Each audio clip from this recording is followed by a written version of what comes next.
short commercial break. Welcome back to the second segment of the show today.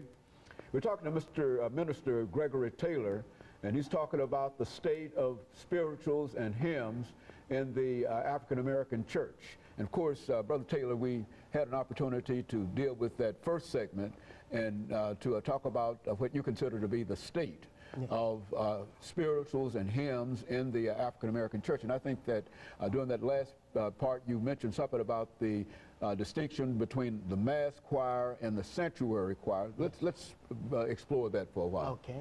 Well, when I say sanctuary choir, I'm referring to what they would refer to today as the senior choir. And in my background coming up as a lad, we had to sing with the elderly people. And there was one Sunday that we had to sing to ourselves. And what I've discovered is that in the process of us singing with the elderly, this is where the learning to sing was being passed on from one generation to the next. Even though at that time I didn't fully understand. The whole process of learning how to sing. That's right. I didn't fully understand it at the time, but as I got older, I realized what was taking place. And we used to have choir practice every Monday night. And these were the kind of things that contributed to shaping us. And I can remember when I say mass choir, during the 60s period, the people came from all the churches around the community, and they formed the mass choir. And this is when the sound, the rocking and the clapping and the marching began. And every time I see that today, I get the feeling that it looked like they're trying to jump start the civil rights movement, you know, by the rocking, massing, and the marching and rocking this year. It just appears that this is what is taking place in the worship, or the worship has become complementary to what took place in the civil rights movement. And I'm not knocking the civil rights movement. It might have been right for the time. That's right. Is that what you're saying for the civil rights movement? But it's not appropriate. Yes, for what they were doing. It was appropriate. And there is a term that is called reclamation. You know, when you dig for coal, it is required that you put something back in the ground that is equivalent to what was taken out. But reclamation has never taken place when it comes to the sanctuary choir. And I even sometimes think, Dr. Haney, that there should be an atonement, an apology, because of the length of time that they have gone about. The music has constantly changed. And I sometimes think that those who use, after the songs were rewritten and sung in the streets, when they returned to the church, they were no longer the same singers that they left as.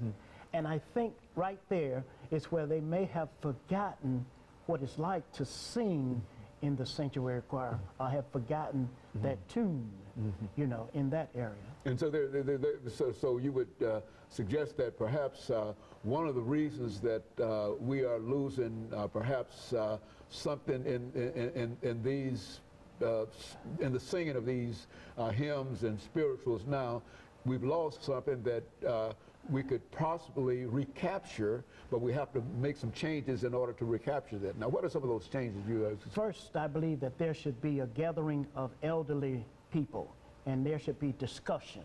They should be given the opportunity to talk freely about the old hymns, because the churches that I visit here, I see a lot of dissatisfied senior citizens. One lady who was 102 years old, another that was 97, they just stopped going to church because they were no longer respected in the area of the music. And then there's another factor that we have to deal with is the noise. There is a hearing loss problem.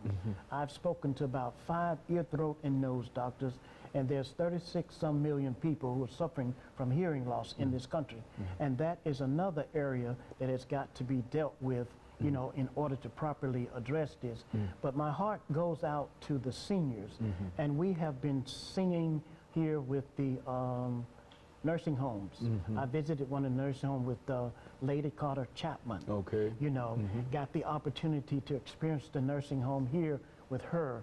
And in Atlanta, I was visiting the nursing home and singing with the elderly, because that's where you have the true, fresh oral history memory of our heritage, which came through the music. But some people have grown ashamed of that. You know, I enjoy seeing them become happy in the church.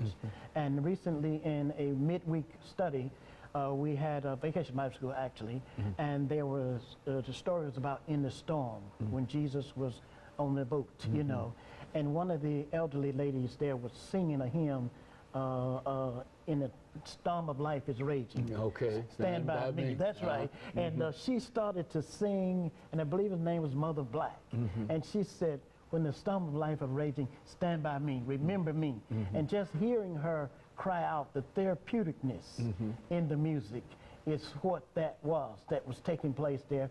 And when it's properly done, and I often say that the old hymns and spirituals, they are caught, they're not taught, you know. Okay, I understand. I see exactly what you're saying. And in order for it to be caught, it has got to be, the atmosphere has got to be properly proper and properly presented. And so what your suggestion is that there ought to be a revisit in a real sense back to some of these. Well, now, do you find that most of the changes between the old and the new has to do with the tunes, and I mean the words? They're the same words, but they're used and they're said in different fashions and etc. I think you talked about Bradley. Yes, that's right. And I think that he had an attitude in terms of how he felt that these songs, well, why don't you deal with that? Okay. I've read most of his book. And in the book, I remember him saying that he didn't believe in jazzing it up. And I learned from another minister in this city that Dr. Bradley was what you refer to as a purist. He believed in the pureness of the music. And that's the way I am. I believe in the pureness of the music. The clapping, the drums, the guitars, and all of that. Saxophones and yes, all of that. It has brought something else into the situation. You can't meditate on the music. You know, you can't mirror it. Your mind is not able to travel from where you've been, where you first was introduced to the music. You know, you're not able to soar, you know, and those type of things. So this is the area that I believe that a lot of attention needs to be given. And I have also presented Dr. Bradley to the Postal Service to get a postage stamp in his honor, Black Heritage stamp.